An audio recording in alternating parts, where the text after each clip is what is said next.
The last person that anybody in the world would think that would be a gold bug, an actual proponent of the gold standard, was the world's most powerful central banker, Alan Greenspan. Alan Greenspan actually wrote in 1966 Gold and Economic Freedom in Ayn Rand's book Capitalism, the Unknown Ideal. In it he writes, "Gold and economic freedom are inseparable. The gold standard is an instrument of laissez-faire, and each implies and requires the other. What medium of exchange will be acceptable to all participants in an economy is not determined arbitrarily.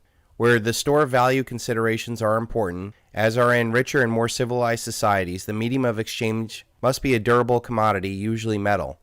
A metal is generally chosen because it is homogeneous and divisible. Every unit is the same as another, and it can be blended and formed into any quantity. Precious jewels, for example, are neither homogeneous nor divisible. More important, the commodity chosen as a medium must be a luxury. Human desires for luxuries are unlimited, and therefore luxury goods are always in demand and will always be acceptable.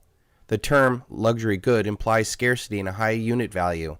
Having a high unit value, such as a good, is easily portable. For instance, an ounce of gold is worth about a half a ton of pig iron. Under a gold standard, a free banking system stands as the protector of the economy's stability and balanced growth. In absence of a gold standard, there is no way to protect savings from the confiscation through inflation. There is no safe store of value.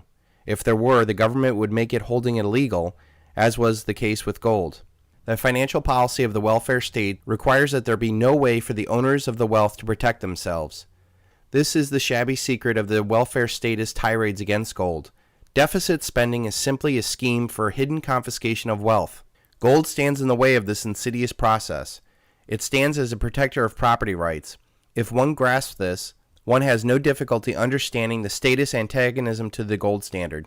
Numbers of us, myself included, who strongly believe that we did very well in the 1870 to 1914 period with an international gold standard. Yeah, we did well without the Federal Reserve, people. As I have already explained in previous videos, the gold standard is just another monopoly currency controlled by the elite.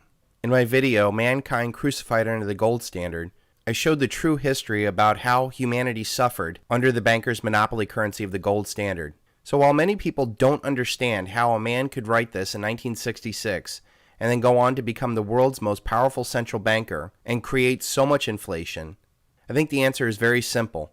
So long as the criminal elite own and control the monopoly currency of a nation in the world, they don't care what it is. They don't care if it's digital dollars or a gold standard. What they cannot have is competition in currency, because they view competition as a sin. They know that if they control the currency, they control the world.